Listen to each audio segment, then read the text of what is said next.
पापा तो नहीं वो परेशान हो गए पिताजी आ सकते हैं माता रानी और अगर उनको इसकी प्रॉब्लम है नहीं ठीक है ना उनको माही रहता और ठीक हो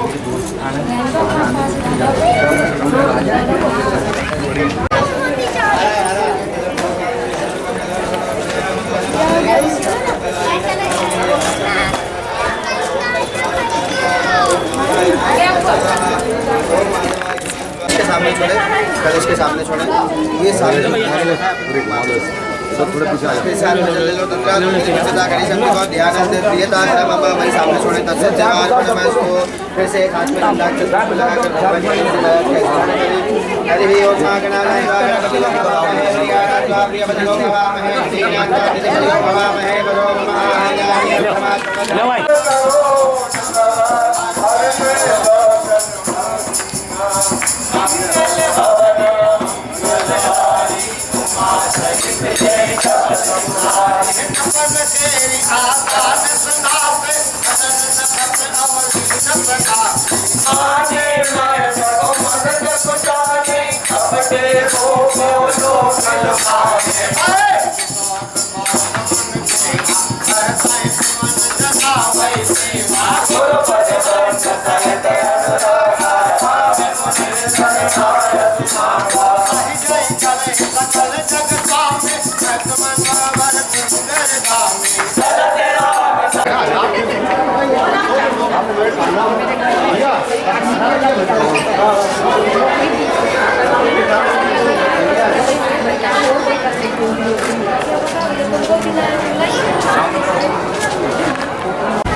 सर्वोपचारार्थगन्धात् पुष्पाणि समर्पयामि। नमो देव्यै महादेव्यै शिवाय सदा नमः। नमः प्रकृते भद्रायै नियता प्रणता स्मृतां भगवते वरुणाद्यावाहि देवताभ्यो नमः। सर्वोपचारार्थगन्धात् पुष्पाणि समर्पयामि। दत्वा जामि ब्रह्मणा वन्दमान सदा स्वास्ते जमानो ब्रह्महि हेडमानो वृणैः बोधिर्षुकुं समानायुः प्रमोखिः धूपम् आग्रापयामि। दीपकं दर्शयामि। हस्तं प्रक्षाल्य नैवेद्यम् अर्पयामि। नाभ्याः आसीदन्तरिक्षगो श्रीष्णोर्ध्योः समोर्तदा। ज्ञान है और वैराग्य है। आपको इसमें भक्ति की कथा भी मिलेगी, ज्ञान की भी कथा मिलेगी और वैराग्य की भी कथा मिलेगी। और तत्वदर्शी तो परमात्मा ही है। इन्होंने तीनों तत्वों में प्रकट होकर के इस ग्रंथ को प्रणयन किया है। ऐसा पावन दिव्य ग्रंथ है श्रीमद् भागवत। लेकिन प्रश्न आया,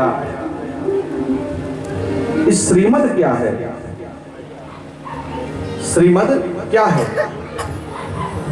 पहले तो जो रचना हुई वो केवल भागवत की हुई थी, भागवत। लेकिन इस पर आचार्य ने लिखी गई रामचरितमानस को पढ़ लेते हैं। इतनी सहज भाषा में जन जन तक पहुंचाने का कार्य तुलसीदास जी महाराज जी ने किया है, गोस्वामी जी ने किया है। और आज ऐसा कौन है, वो बात अलग है कि वर्तमान में थोड़ा विधर्मियों ने अपने अपने भाव से रामचरितमानस को अपमानित करना शुरू कर दिया है, लेकिन घबराने की आवश्यकता नहीं हो। विधर्मी एक युग में थोड़ी हुए, हर युग में हुए हैं।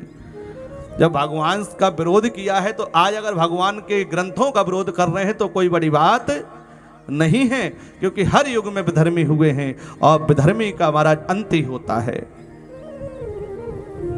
चाहे कोई कितना बड़ा अत्याचारी हो, पापाचारी हो, दुराचारी क्यों ना हो, लेकिन हमारे ग्रंथ केवल लिखावट में थोड़ी रहते हैं। ऐसे ऐसे महापुरुष जिनको कंठस्थ रामचरितमानस याद है, कंठस्थ श्रीमद् भागवत महापुराण याद है, वेद याद है कंठस्थ, लिखने की आवश्यकता नहीं। तुम एक रामायण जलाओ, हम हजारों रामायण चरित करके रख देंगे। बोलो राधे राधे।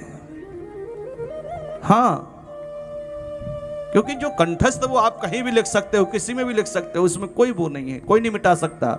और जिसके हृदय में भगवान की छाप लगी हो, एक बार तुम हमारी दृष्टि से उस ग्रंथ को अपमानित तो कर सकते हो, लेकिन हमारे हृदय में तो वही है ना, उसको कैसे मिटाओगे, उसको कैसे जलाओगे।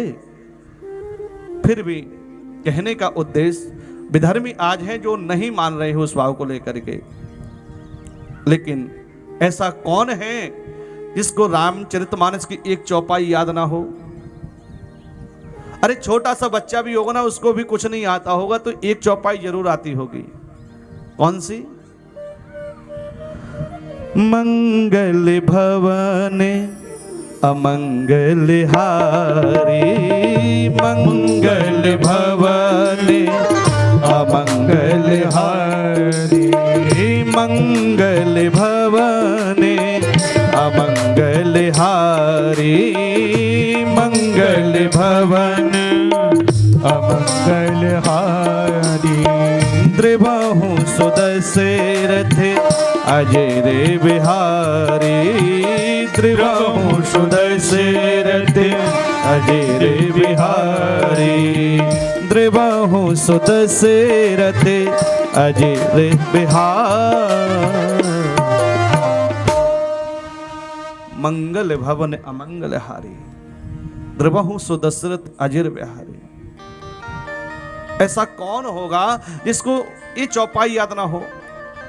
और परम पूज्य जगत गुरु रामभद्राचार्य जी महाराज जी ने तो स्पष्ट कह दिया है, जिसको पूरी रामायण पढ़ने का समय ना हो ना, वो एक चौपाई पढ़ ले। एक चौपाई के पढ़ लेने से उसे संपूर्ण रामचरितमानस के पढ़ने का लाभ प्राप्त होगा। बोलो राधे राधे। इतनी सहजतम स्थिति बनाई हमारे विद्वानों ने कि अगर आपके पास बहुत ज्यादा समय नहीं है, आप 5 दोहा नहीं पढ़ने का समय दे पा रहे हैं, तो कम से कम एक चौपाई भी पढ़ लेंगे तो भी आपको पूर्ण रामायण पढ़ने का भाव प्रकट होगा, फल प्राप्त होगा। हम निवेदन करना चाहेंगे कि इन ग्रंथों का सम्मान हमारा सम्मान है और प्रत्येक सनातनी को अपने घर में रामचरितमानस के ज्यादा नहीं तो 5 दोहे अवश्य रोज के पढ़ने चाहिए। हमारे भाइयों को, हमारी बहनों को अवश्य रोज 5 दोहे पढ़ लेने चाहिए, क्योंकि जो दिव्य अनूठा साहित्य रामचरितमानस में है, क्योंकि रामचरितमानस केवल लिखा हुआ शब्दकोश ही नहीं है, केवल साहित्य नहीं है, रामचरित एक आदर्श है। पिता पुत्र का क्या संबंध होता है, माता पुत्र का क्या संबंध होता है, पति पत्नी का क्या संबंध होता है, क्या आज्ञा होती है। अगर जीवन को चरितार्थ करना है, जीने की राह चाहिए, तो आपको जीवन में रामचरित उतारना चाहिए। बोलो राधे राधे। क्योंकि चरित्र जो परमात्मा स्वयं वेद रूप होकर के 4 विभागों में बट कर के उस चरित्र को चरितार्थ करने के लिए प्रकट हुआ है, वही वेद रूप परमात्मा ही, धर्म रूप परमात्मा ही 4 भाइयों के रूप में प्रकट हुए हैं। और इस संसार में इस लीला को करके, लीला के माध्यम से संसार में मर्यादा को स्थापित किया है, आदर्श को स्थापित किया है कि क्या मर्यादा होती है और क्या आदर्श होता है और क्या संस्कार होता है। इसलिए राम को केवल राम नहीं मानना है। राम ने जो किया है वो भूतो न भविष्यति, कोई नहीं कर सकता। लेकिन राम जैसा हम बने, राम जैसा हमारा परिवार हो, अयोध्या जैसे हम बने, अवधवाज जैसे हम बने, ये प्रयास एक प्रत्येक सनातनी का होता है। आज भी अगर पुत्र की कामना एक माँ रखती है तो राम जैसे पुत्र की कामना रखती है। बहू की कामना रखती है तो सीता जैसे बहू की कामना रखती है। क्यों? क्योंकि उन्होंने उस चीज को चरितार्थ किया है, चरित्र के माध्यम से संसार में प्रस्तुत किया है। तो कहीं ना कहीं इन ग्रंथों में आहूत है जो साहित्य है, अनूठा साहित्य है, इसलिए इनको सुशोभित किया गया है। बोले श्रीमद् रामचरितमानस। ठीक यही बात श्रीमद् भगवत गीता के लिए है। भगवत गीता भगवान की वाणी से निश्चित ग्रंथ है। जो भी आज भी बड़े बड़े देशों पर जिस गीता पर रिसर्च चल रहा है, बोलो राधे राधे। एक बात, थोड़ा ईगो कम करना।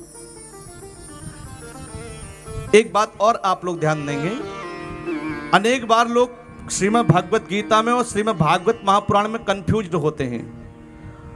आज भी बहुत से लोगों को ये लगता है कि श्रीमद् भागवत गीता और श्रीमद् भागवत महापुराण एक है। ऐसा नहीं है, ठीक है।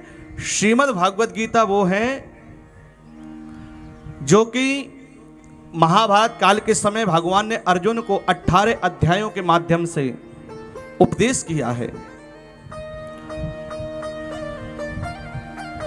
18 अध्यायों में उपदेश किया है। और महाराज यहां पर श्रीमद् भागवत महापुराण 18,000 श्लोकों में श्री वेद व्यास जी के द्वारा विस्तारित किया गया है। बोलो राधे राधे। इसलिए श्रीमद् भागवत गीता अलग है और श्रीमद् भागवत महापुराण अलग है। वस्तुतः श्रीमद् भागवत गीता के माध्यम से आज संसार में रिसर्च हो रहा है। अनेक ऐसे संसाधन गीता के माध्यम से जुटाए जा रहे हैं। उसका रिसर्च करके महाराज जो समस्या का समाधान नहीं हो पाता वो गीता के माध्यम से समाधान सरकारें कर रही हैं। विदेश में अमेरिका आदि देशों ने गीता पर बहुत रिसर्च बढ़ाया है, क्योंकि समस्त ज्ञान का भंडार गीता के माध्यम से पड़ा हुआ है। संसार की जो भी कामनाएं हैं वो समस्त गीता में प्रकट करके भगवान ने अर्जुन के माध्यम से उपदेशित किया है। और उस ज्ञान को लेकर के जीवन की कोई भी समस्या क्या ना हो, आपकी सारी समस्या उस गीता के पाठ से, उस गीता के स्मरण से, उस गीता के चिंतन से दूर हो जाएगी। बोलो राधे राधे। क्योंकि ये तो आप सभी जानते हैं कि जब जीवन में मोह ग्रसित होता है जीव, हम आप भी संसार के मोह में फंसे होते हैं, तो कहीं ना कहीं ये मानिए कि उस मोह को दूर करने में ज्ञान की भूमिका होती है। क्योंकि जिस मोह में हम फंसे रहते हैं वो कौन दूर कर सकता है? बोले ज्ञान प्रकाश करके उस मोह रूपी अंधकार को दूर किया जा सकता है। उस सच्चाई को ज्ञान के माध्यम से प्रस्तुत किया जा सकता है। जैसे कि आज आप सभी जानते हैं, आज एक मैया का देह वसान हुआ। आया है सो जाएगा राजा रंक फकीर, कोई सिंहासन चढ़ चला कोई बंधा जंजीर। जाना तो सभी को है, जिसका समय आ जाएगा उसको तो चलना ही पड़ेगा, जाना ही पड़ेगा। अरे कोई फूल ना बाग में ऐसा खिला जो खिल के ना मुरझाना पड़ा। विधि का अटल विधान रहा है, जो आया है उसे जाना पड़ा, जो आया है उसे जाना पड़ा। तो सिद्धांत है कि आज जिसकी आयु पूर्ण हो जाएगी उसको तो संसार से जाना है। लेकिन कुछ समय तक तो संसार के लोग रोएंगे ना, कष्ट होगा ना। आज हमारी दादी चलेगी, आज हमारी माँ चलेगी, रोएंगे। धीरे धीरे जब ज्ञान आएगा, ये संसार का नियम है, एक दिन हमें भी जाना है, आपको भी जाना है, सभी को एक दिन जाना है। जब ये ज्ञान हो जाएगा, ये उपदेश आपके दिमाग में आ जाएगा, तो कहीं ना कहीं धीरे धीरे उसी प्रेमी को, सबसे ज़्यादा जिससे हम प्रेम करते हैं, आप भूलने लग जाएंगे। क्यों? क्योंकि ज्ञान आपको प्रकाशमान कर देता है, दिव्य कर देता है, और आपकी बुद्धि में जो मोह बना होता है उसको दूर करने में ज्ञान अपना कार्य करता है, जिसके कारण वो अज्ञान हमारा दूर हो जाता है। प्रेम से बोले राधे राधे। तो जब ये पता है कि ज्ञान को देने वाला ग्रंथ है गीता, अर्जुन मोह में फंसे हुए मैं अपने परिजनों को कैसे मारूं, जिन्होंने मुझे पढ़ाया, जिन्होंने मुझे शस्त्र विद्या दान दी इत्यादि, उसके बाद मैं अपने परिजनों का वध करूंगा? नाना केशव, मैं ऐसा नहीं कर सकता। भगवान ने कहा, अर्जुन ये तुझे लग रहा है कि तू इनको मारने जा रहा है, वस्तुतः अगर देखा जाए तो ये केवल निमित्त है, करने वाला तो केवल मैं हूं, मैं ही सभी को मारूंगा। तुम कुछ नहीं कर रहे हो, केवल तुम निमित्त बन करके अनुसंधान करोगे, करने वाला तो मैं हूं, मेरी इच्छा से ही सारे मारे जाएंगे। लेकिन जब वास्तविक उस गीता के माध्यम से वो ज्ञान दिया तो अर्जुन ने भी गुरु भाव रख करके उस ज्ञान को प्राप्त किया और भगवान की आज्ञा मान करके महाभारत जैसे युद्ध में भगवान ने विजय दिलाई है। तो ऐसा भगवत गीता ग्रंथ है जिसका आज भी रिसर्च चल रहा है विदेशों में। तीसरा श्रीमद् भागवत महापुराण, इसमें भी अनूठा साहित्य है, जिस साहित्य के माध्यम से आज जन जन में भक्तों और भगवान का इतिहास कथाओं के माध्यम से सुनाया जाता है। सहज से सहज कथाओं को बता करके आप सभी को भगवान के चरित्रों से, भक्त के चरित्र से जोड़ा जाता है। श्रीमद् वाल्मीकि रामायण, रामायण के माध्यम से जन जन में भगवत प्रचार का भाव रखते हुए कहीं ना कहीं भगवान के चरणों में प्रेम हो, ऐसा भाव श्रीमद् भगवत रामायण में भी उद्भासित है। इसलिए ऐसे दिव्य ग्रंथों को श्रीमद् शब्द से सुशोभित किया गया है। तो श्रीमद् भागवत महापुराण, बोले पुराण किसे कहा गया है? बोले पुरा अपि नवम इदम भागवतम नाम पुराणम। बोले जो पुरातन है, पुराना कब का है, कोई डेट पूरी ना, आदि है। सनातन का अर्थ क्या है? बोले जो आदि है, जब से सृष्टि है, जब से दुनिया बनी है, तभी से सनातन का जन्म है। ठीक इसी प्रकार से ये भागवत ग्रंथ भी कैसे हैं? बोले पुरातन है, नाम इसका पुराण है। पुरातन होने के कारण इसका नाम पुराण पड़ा है। लेकिन वस्तुतः देखें तो ग्रंथ कभी पुराना नहीं होता।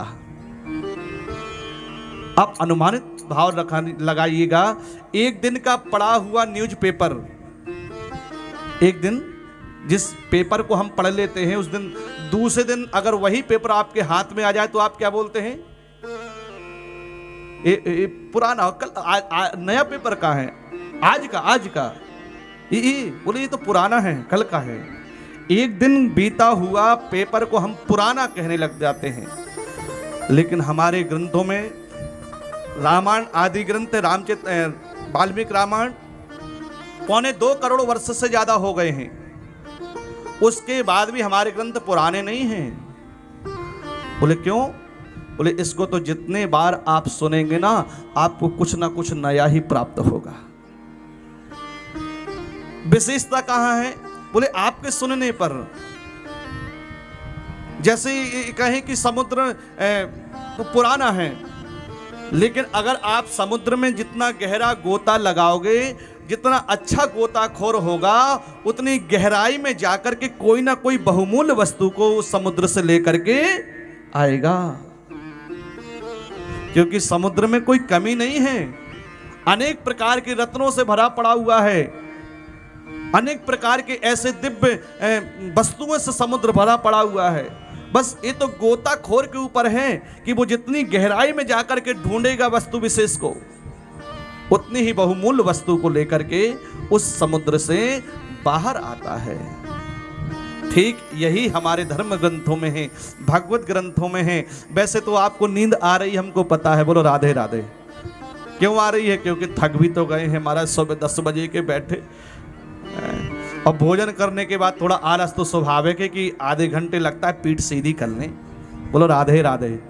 तो हम भी समझ रहे हैं, लेकिन हमें भी इनको भैया लोगों को 6 बजे है ना, आज इनका सुंदर कांड है इसलिए छोड़ना है, नहीं तो हम थोड़ा सा लेट हो जाते हैं। बोलो राधे राधे।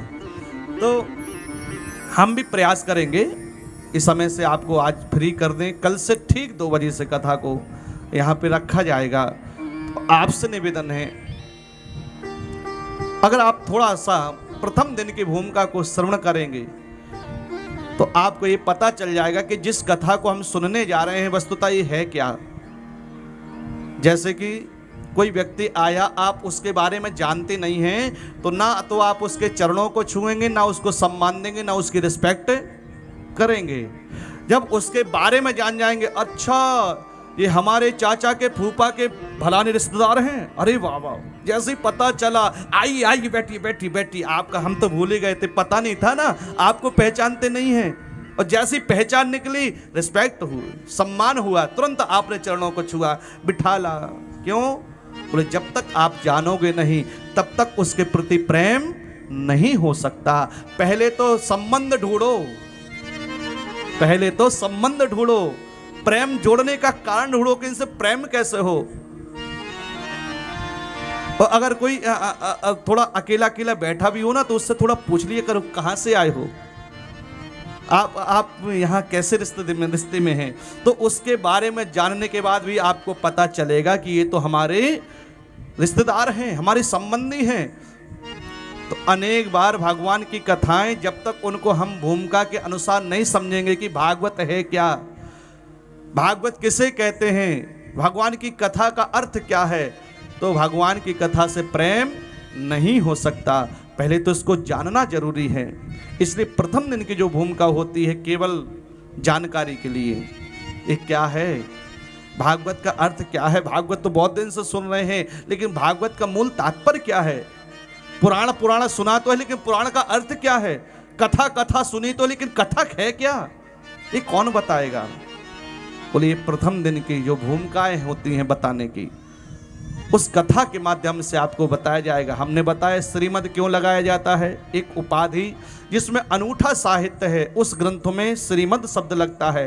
भागवत क्या है, बोले भक्ति ज्ञान वैराग्य जो तीनों तत्वों का समन्वय ग्रंथ है, वो भागवत है।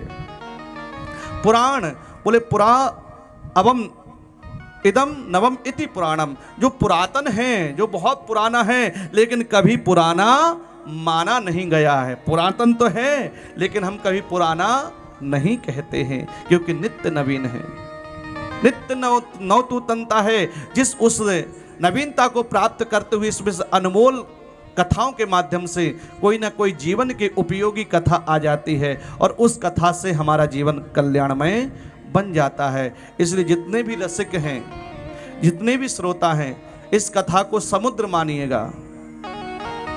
समुद्र मान करके इस कथा में डूबने का प्रयास करना, और जिसके मतलब की जो कथा आ जाए तो उसको अपने जीवन में उतार करके अपने सद्मार्ग को चल दीजिएगा। बोलो राधे राधे। अपने जीवन का कल्याण कर लेना, क्योंकि हम तो सभी के लिए बोलेंगे, हम ये नहीं देखेंगे कि हमें क्या बोलना है क्या नहीं बोलना है। हम केवल ये देखेंगे कहीं ना कहीं उस कथा के अनुसार का एक व्यक्ति भी अगर बैठा हुआ है और उसने उस कथा को हृदयंगम किया है, अपने जीवन में उस कथा को उतार लिया और आपने अपने जीवन का परिवर्तन कर लिया, तो हमें लगेगा गोविंद कॉलोनी में हमारा कथा कहना सफल हो गया है। बोलो राधे राधे। एक एक जीवन परिवर्तन करती है। तो जो पुरातन है, भगवान की जो कथा पुरातन है, लेकिन कभी पुरानी नहीं होती है, ऐसी भावना रखते हुए आज इस श्रीमद् भागवत महापुराण को पुराण कहा गया है।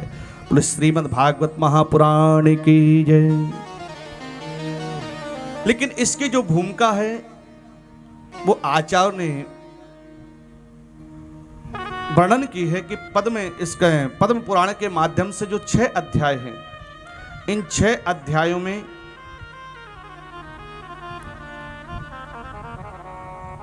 श्रीमद् भागवत महापुराण की पूर्ण रूप से महिमा गाई गई है। और जब तक कोई महिमा ना बताए तब तक उससे प्रेम होना असंभव है। मानिए जैसे बलबीर हमारे भैया जी, उन्होंने संपर्क में रहे, ठाकुर जी कृपा से अब आज से 4 साल पहले से जुड़े हुए हैं। ऐसा दिव्य संयोग रहा, सारे ठाकुर जी ने योग बनाए और इस कथा के माध्यम से कहीं ना कहीं उन्होंने यहाँ पर हमें आप सभी से जोड़ा। लेकिन जब तक वो जुड़े थे उससे पूर्व तो आप हमें नहीं जानते थे ना।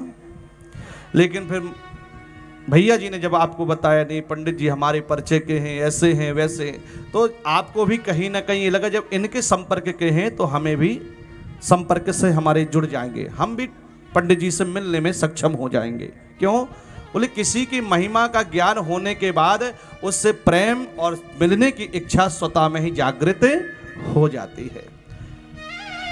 इसी प्रकार से भगवान की कथा की जो महिमा है, जब धर्म ग्रंथ बताते हैं, पद्म पुराण आदि इनकी महिमा बताते हैं, तो हमें उस कथा को सुनने की इच्छा जागृत हो जाती है कि जब पद्म पुराण इतनी सुंदर महिमा गा रहा है भागवत की, तो वास्तविक हमें भी भागवत को सुनना चाहिए। आखिर जाने तो सही कि भागवत है क्या। इसलिए भगवान की जो कथा है, आप आश्रय लीजिएगा कथा का। आपकी जो भी जीवन की समस्या है, विश्वास रखना, क्योंकि भगवान की कथा इस संसार के जीवों को भावसागर से पार करने वाली है। हम ये नहीं कहेंगे कि केवल एक कार ही कथा करती है भावसागर से पारना। अनेक ऐसे कार्य हैं जिसका आचार्य ने वर्णन किया गया है। भव सागरे चहि पारे जो पावा, भव सागरे चहि पारे जो पावा, भव सागरे चहि पारे जो पावा, भव सागरे पारे जो पावा।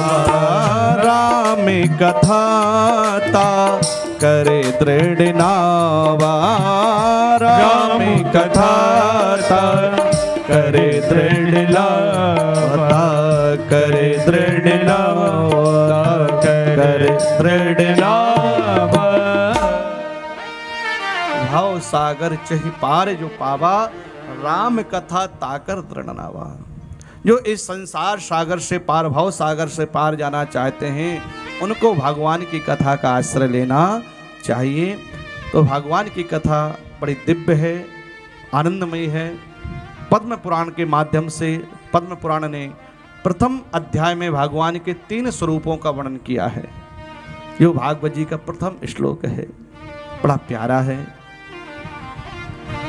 सच्चिदानंद रूपाय विश्वोत्पत्त्यादि हेतवे, तापत्रय विनाशाय श्री कृष्णाय वयं नमः, श्री कृष्णाय वयं नमः।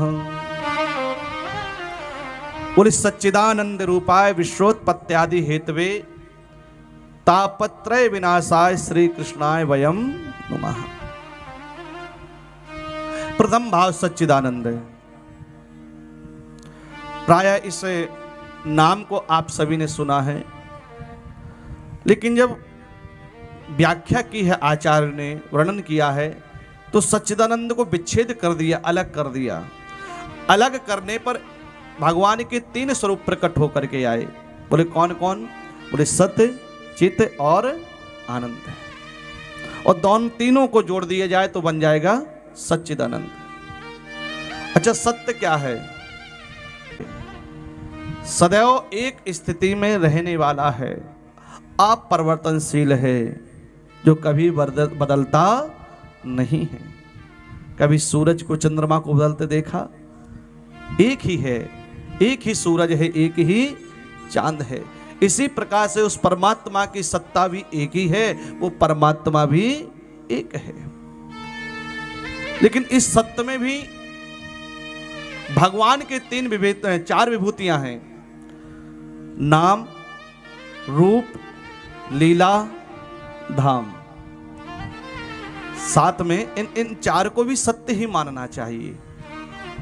हो सकता है आपको समझ में ना आ रहा हो, तो दूसरी प्रकार से अगर हम कह दें तो समझने का प्रयास करना,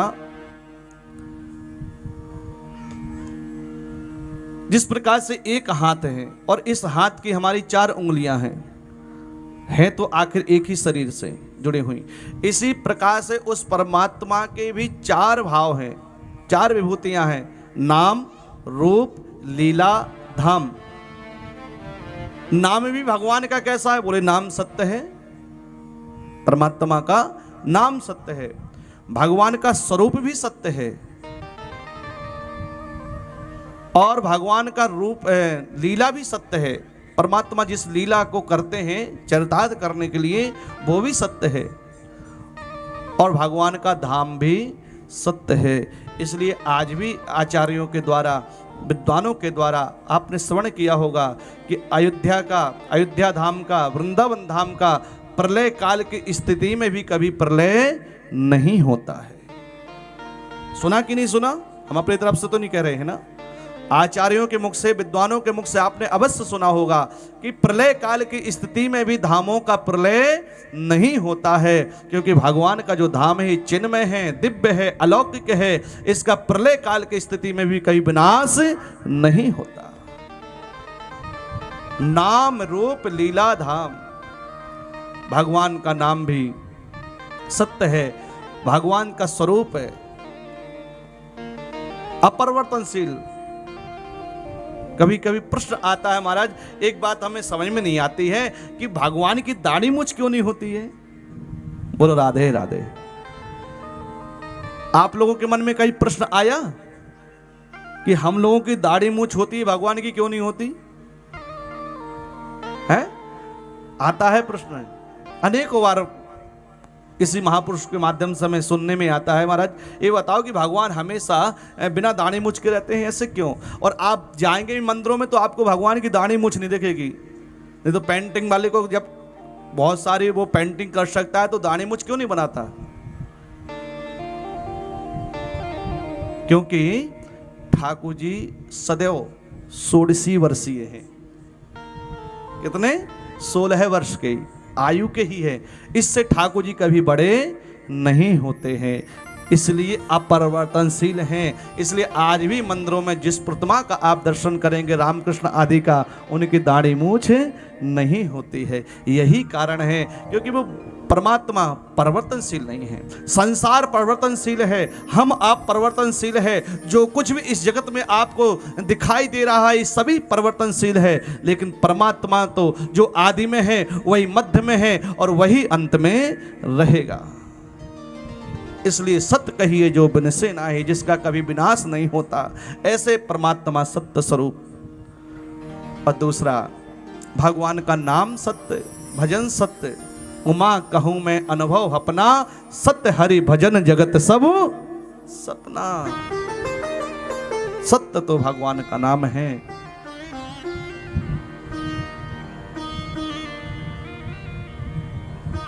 ऐसे परमात्मा जो सत्य स्वरूप हैं और ऐसे परमात्मा जो चित्त है, यानी कि चैतन्यता को प्रकट करने वाले, उस चित्त तत्व को समन्वय में रखने वाले भगवान श्री कृष्ण। बोले चैतन्यता क्या है, ये चित्त क्या है?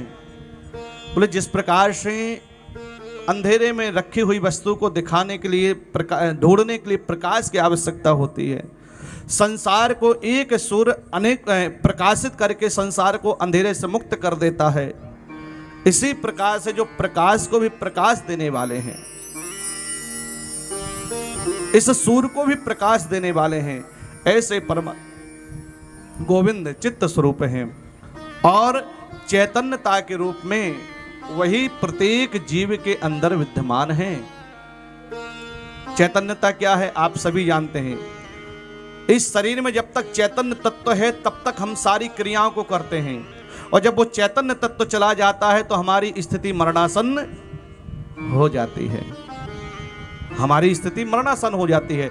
उसी को हम कहते हैं भैया वो तो चल बसा, अब वो नहीं रहा, उसने शरीर छोड़ दिया। यहां तक कि अगर उस ओर जाओगे तो कहा जाएगा मिट्टी पड़ी है। क्या कहा जाएगा? मिट्टी पड़ी है, उसके नाम से भी उसको नहीं पुकारा जाएगा।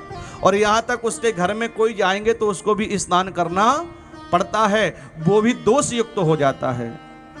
अगर हम प्रश्न कर दें कि ऐसा क्या गया उस शरीर में से, वो लेटा ही हुआ तो है। अरे यही स्थिति तो हम आप संसारियों की सोते समय हुई होती है ना। सोने में भी तो हम ऐसे डले होते हैं, हाथ फैला करके, बेसुध हो करके, तब तो हमें कोई दोष नहीं लगता। लेकिन वही स्थिति जब व्यक्ति देहवसान हो जाता है, शांत हो जाता है, तो फिर ये दोष क्यों बन जाता है? क्योंकि उस समय जो तत्व है वो कहीं ना कहीं शरीर में छुपा होता है सोने की अवस्था में, लेकिन मरने की अवस्था में वो चैतन्य तत्व उस शरीर का साथ छोड़ करके चला जाता है, और उसी को मरणासन कहा गया है। दोनों अवस्थाएं सेम हैं, लेकिन एक में दोष लग जाता है और एक में दोष नहीं लगता। तो मरणासन स्थिति में दोष इसलिए लगता है क्योंकि जब वो कृष्ण तत्व, वो चैतन्य तत्व इस शरीर का त्याग कर देता है, तो भगवान के चले जाने पर तो समस्त दोषों का आक्रमण हो जाता है। और आपने देखा होगा बहुत ज़्यादा समय तक कोई रखता नहीं है, क्योंकि जैसे ही वो तत्व जाता है तो विज्ञान के हिसाब से भी अनेक कीटाणु इस शरीर में अपने कार्य करने लग जाते हैं फैलने की स्थिति में, तो उसे जल्दी से जल्दी ले जाया जाता है जलाने के लिए। कोई बीमारी कोई ऐसी ना हो जो बाहर प्रकोपित हो जाए, इसलिए ज़्यादा से ज़्यादा मरे हुए व्यक्ति को जल्दी ले जाने का प्रयास होता है। तो वो चैतन्य तत्व ही कृष्ण तत्व है। और महाराज आनंद है, आहा, अब इसे कैसे प्रकट किया जाए? सच बात बताएं तो आनंद बाहरी बात ही नहीं है, बाहर की बात नहीं आएगी। आनंद तो केवल हृदय की बात है, अंदर की बात है। हम उसे हृदय में अनुभव में ला सकते हैं, बाहर से नहीं ला सकते। लेकिन लौकिक व्यवहार को देखते हुए हमें आनंद को प्रकट करना है। तो कैसे प्रकट करना है? बोले जैसे भूख लग रही है और किसी ने कहा आइए भोजन कर लीजिए, और भोजन करा दिया तो हमने उसे प्रकट कर दिया, वाह वाह आनंद आ गया। प्यास लग रही थी बड़ी जोर की, किसी ने एक गिलास पानी दे दिया, जैसे ही प्यास बुझी, आहा, हमको आनंद आ गया, हमने उसे आनंद की परिभाषा दे दी। लेकिन सच बात बताएं, आनंद ये नहीं है। ये तो जिस वस्तु का अभाव था, उस वस्तु के प्राप्त हो जाने पर उस चीज का अभाव खत्म हुआ और हमने उसको आनंद की परिभाषा कर दी। लेकिन ऐसा नहीं है, क्योंकि आनंद तो वास्तविक हृदय की बात है। कैसे अनुभव में लाएं? बोले आनंद का अर्थ, बोले रसो वैसा, वो परमात्मा कैसा है? बोले रस स्वरूप है। परमात्मा कैसा है? रस स्वरूप है। और उस रस स्वरूप परमात्मा के होने पर जो साधक उनके ध्यान में मग्न होते हैं, आज भी उनकी साधना में लगे होते हैं, महाराज उस रस का वर्धन करके, उस रस का आस्वादन करके आज भी वो जीवित हो करके अनेक वर्षों से तपस्या कर रहे होते हैं। नहीं तो हम आपसे प्रश्न करते हैं कि भैया ये बताओ, आज भी महापुरुष लोग जो बद्रिकाश्रम आदि में तपस्या कर रहे हैं, इनको कौन फल देने के लिए जाता है? कौन इनको भोजन देने के लिए जाता है? कौन उनके लिए जल देने की व्यवस्था करता है? कोई करता है? नहीं करता। एक दिन नहीं, 10 दिन नहीं, 100 वर्ष तक महाराज, 1,000 वर्ष तक ऐसे ऐसे त्यागी महात्मा आज भी उस उत्तराखंड की गुफाओं में विराजमान है, तपस्या में लीन है। कौन उनका भरण पोषण कर रहा है? और इस लौकिक उनको भोजन की आवश्यकता नहीं होती है। जब परमात्मा रूपी आनंद का रस का जब वर्धन होता है, रस की प्राप्ति होती है, तो वो साधक भूल जाते हैं कि हमें बाहरी वस्तु की आवश्यकता है। उस गोविंद में इतने खो जाते हैं, उस ब्रह्म में इतने खो जाते हैं कि वो ब्रह्म ही रसवर्धक बन करके और उनको आनंद की अनुभूति कराता रहता है। बोलो राधे राधे, वही आनंद है।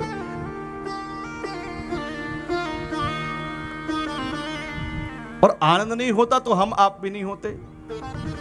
नहीं तो आप कहते अब टीवी में तो सुनते रहते हैं भागवत, वही तो है, क्यों जाएं बैठ करके सुने। ये भी कह सकते थे अरे वही कथाएं बार बार होती रहती हैं, क्यों कुछ नया सुनना है। अगर आपको आनंद नहीं आता होता या आपको कथा आनंदमयी न लगती होती तो क्या कोई कथा में आता आजकल? चलो हो सकता है यहाँ तो लोग कम बैठे हैं, जो बड़े बड़े महापुरुष लोग जब कथा सुनाते हैं तो लाखों की भीड़ होती है। उनको क्या मिल रहा होता है वहां पे? कौन सा उनको 100 रुपए पर व्यक्ति के हिसाब से बिठाला जाता है कि नहीं 300 रुपए घंटे देंगे तुम बैठना कथा में? बिठालता है कोई? नहीं बिठालता। कोई पैसा नहीं मिलता, कोई उनको धन नहीं दिया जाता, कोई लालच नहीं दिया जाता, फिर भी उनको ऐसा क्या है जो प्राप्त होता है? और वो 4 घंटे घुटने में दर्द भी है फिर भी उठने का नाम नहीं लेते। क्यों? क्योंकि जो आनंद है उस आनंद की प्राप्ति पर इस संसारी संसार को भूल जाता है और उस आनंद को खोजने लगता है। उस आनंद में डूबने के बाद 3 घंटे पता नहीं चलते, 4 घंटे पता नहीं चलते कि कब निकल गए। और महाराज यूं ही भगवान की कथा में प्रेम की अनुभूति होने लगती है। बोलो राधे राधे। और हमें विश्वास है कि आज तो फिर भी हो सकता है थोड़ा भूख याद आ रही हो, घर याद आ रहा हो, लेकिन कल से 2 बजे से 6 बजे तक कुछ भी याद नहीं आएगा। बोलो राधे राधे। ऐसे परमात्मा जो सत चित और आनंद है, सच्चिदानंद भगवान है, तापत्रय विनाशाय विश्वोत्पत्त्यादि हेतवे, ऐसे परमात्मा विश्व की उत्पत्ति के जो हेतु हैं, कारण हैं, जो स्वयं इस सृष्टि को रचते हैं, स्वयं पालन करते हैं और स्वयं संहार कर देते हैं। तापत्रय विनाशाय, 3 प्रकार के तापों को विनष्ट करने की सामर्थ्य जिनके अंदर है। 3 प्रकार से ताप कौन है?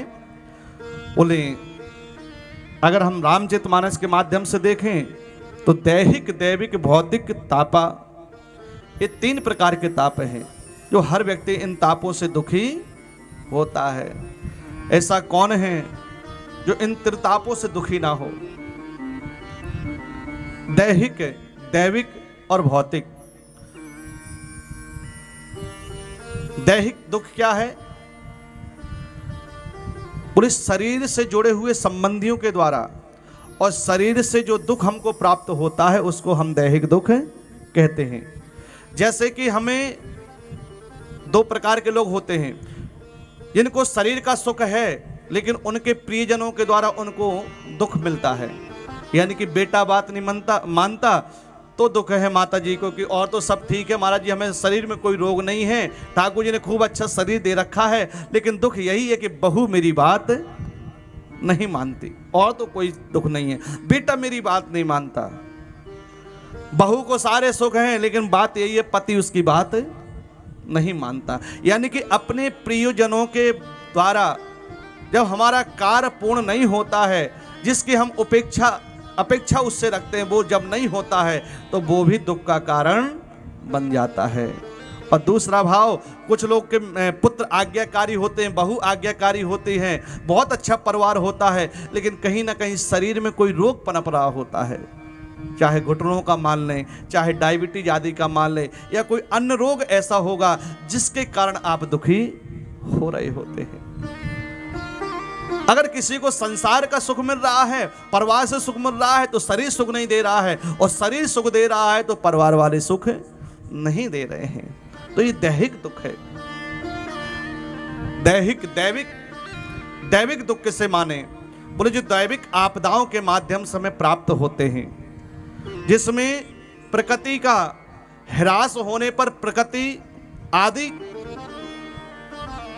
माध्यम से कहीं ना कहीं, चाहे कोरोना महामारी के माध्यम से माने या ग्रहों की प्रतिकूलता मानने, इनके माध्यम से जो हमें कष्ट मिलता है, ये दैविक दुख ही माना गया है।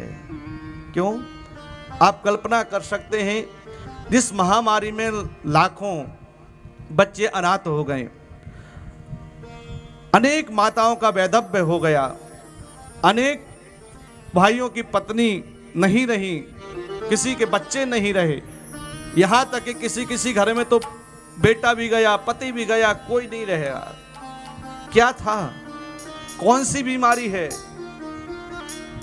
बोले ये कोई बीमारी नहीं थी, सच बात बताएं तो एक आपदा थी जिसको हम महामारी के रूप से जानते हैं। आज से सन 78 में बताया जाता है, जब बड़ी माता के नाम से एक बीमारी आई थी। 78 कितना है शायद आप बुजुर्ग लोग जानते होंगे। उस समय प्रलय काल की स्थिति बन रही थी और वर्तमान में 3-4 साल 2 साल पहले आप सभी जानते हैं कैसी विडंबना थी समाज में। अपनों का भी भरोसा नहीं रहा, अपने अपने भी नहीं हुए। और महाराज इस बीमारी से सच्चाई प्रकट होकर के आ गई। क्या बोले, जब विपत्ति का काल होता है तो कोई किसी का नहीं हो सकता है। बोलो राधे राधे। उस समय अगर जीव को सहारा था तो केवल भगवान नाम का सहारा था, भगवान के नाम का आश्रय लेकर के जीवन जीते थे महाराज। तो उस विडंबना में तो यहां तक दर्शा दिया कि ऐसी महामारी के अनुसार हमारा संसार भी एक दूसरे के काम नहीं आ सका।